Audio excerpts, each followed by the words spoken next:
basically, that he regrets. He has regrets now, and he wants to make amends with his... I think I see that as a bit of a reflection of how badly things are going behind the scenes. Why now? Well, I think it's a good indicator that both Harry and Meghan know they've pretty much failed out at this point. And so the only thing they have left is going back to his family. They're not going back as victors in this situation. They're going back as... If that's the case, Harry really picked his father this time. And you can bet she's somewhere fuming, full-on dramatic tears and all. Honestly, we can't say this is a surprise. Prince Harry has now had his sit-down with King Charles. Poor actions were a direct result. Are you telling me you think there's as much love between Harry and Meghan as there is between William and Kate? No, I'm just saying Harry tries to justify his actions by saying, I'm protecting my wife or I'm defending my wife. Well, we've got the future queen over here, you know, And at just 55 minutes, that's it. Shorter than your average coffee break. Yet somehow it managed to break the internet.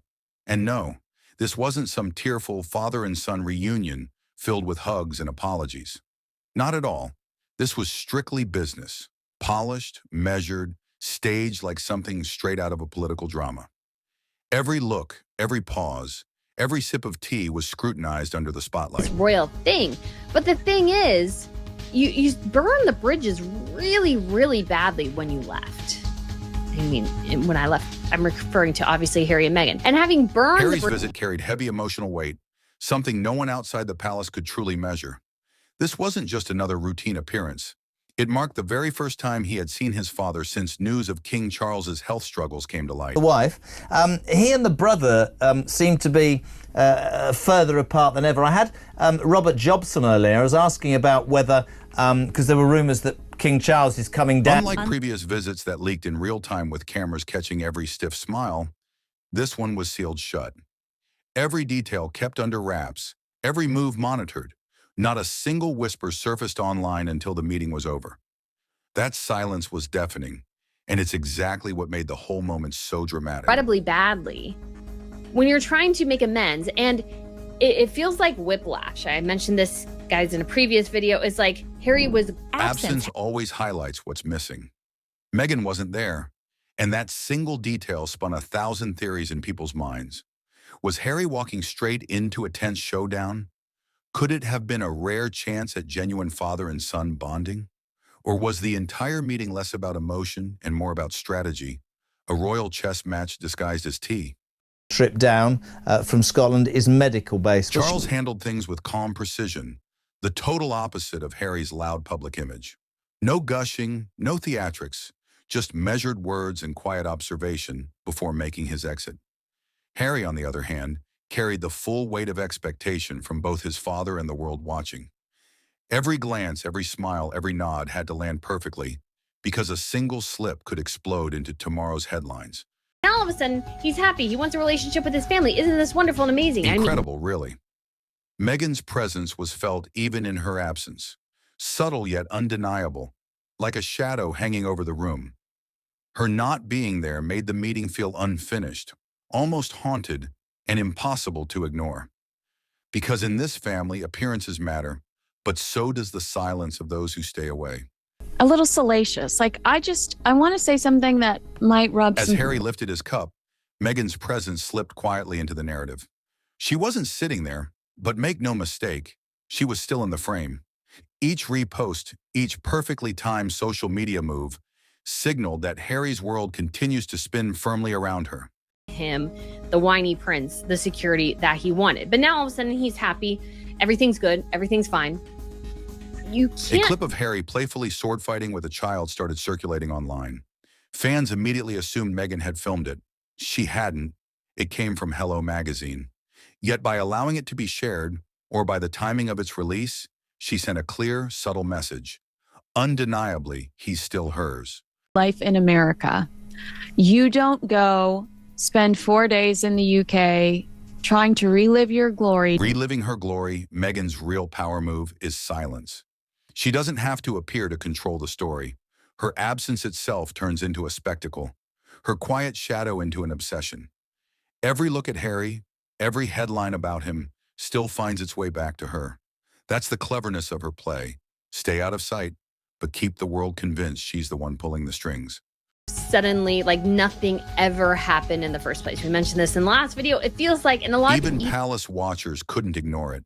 The clash between her absence and her constant presence was impossible to miss. Harry may juggle the family drama, the media, and the heavy crown of expectations, but Meghan has already shaped the narrative, managing the optics from a distance.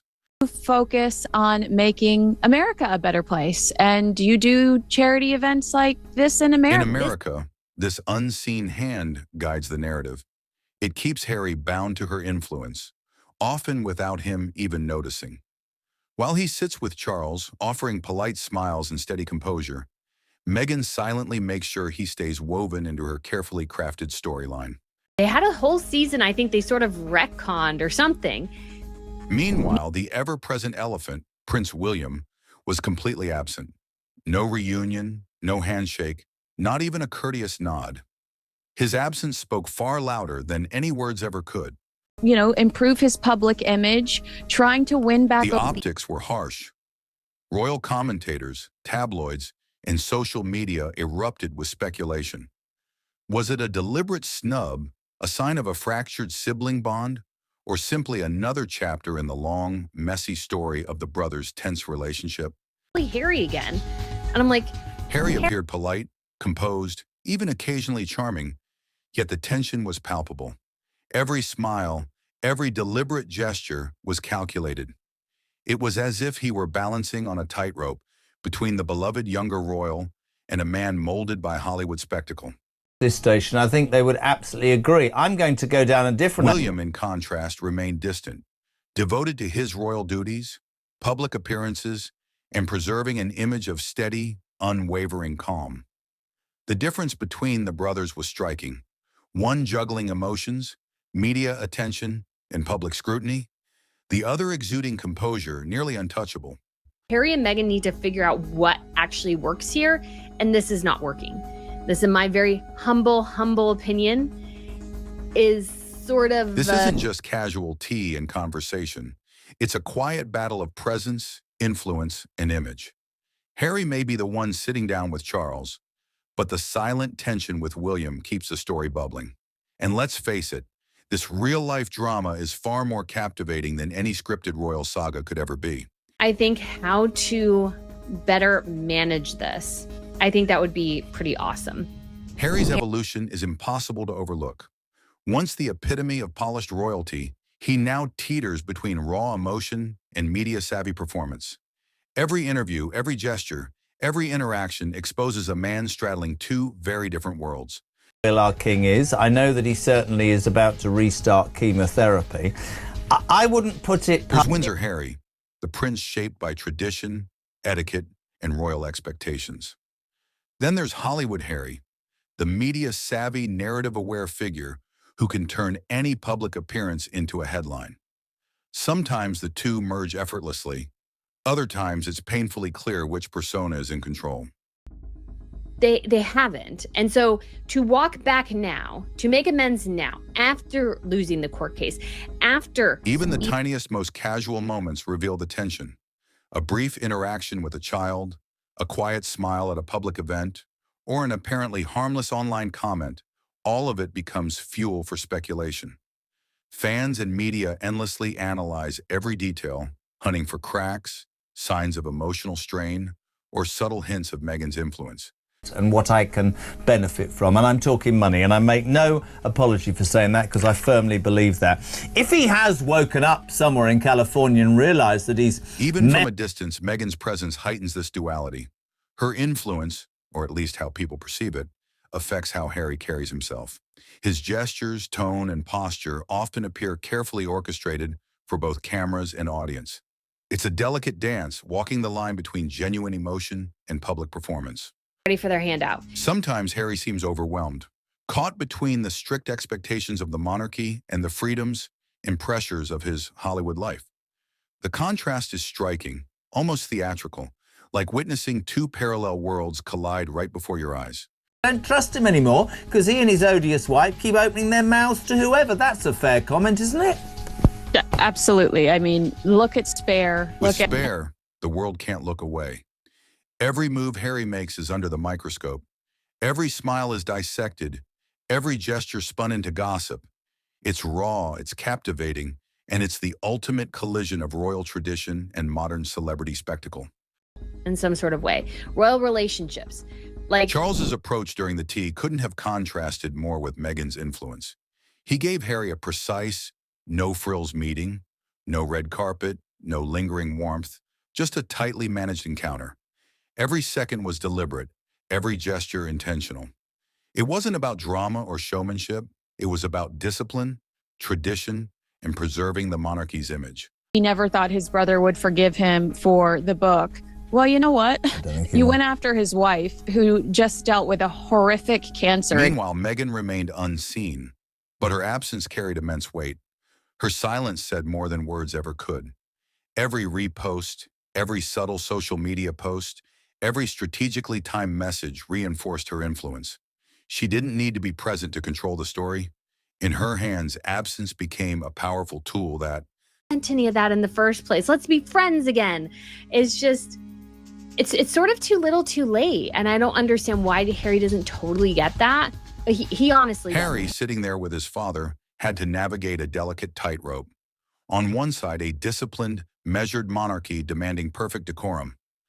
On the other, Meghan's distant but ever-present influence, tugging him toward a world of optics and media scrutiny. Every word, every gesture had to satisfy both realms, a nearly impossible balancing act. That you've gone after his family, who he loves very deeply, the same way that Harry loves Meghan and claims that all of his It's almost poetic.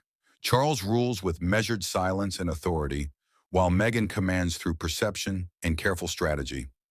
Harry, stuck in the middle, becomes the center of both forces, his every action dissected by a public hungry for drama. Harry tries to justify his actions by saying, I'm protecting my wife, or The I'm 55-minute tea revealed more of Harry's vulnerabilities than it healed any family tensions. Every precise gesture, every polite smile hinted at inner conflict. That brief, formal meeting highlighted a deeper reality. Harry remains trapped between two worlds, and neither one truly feels like home.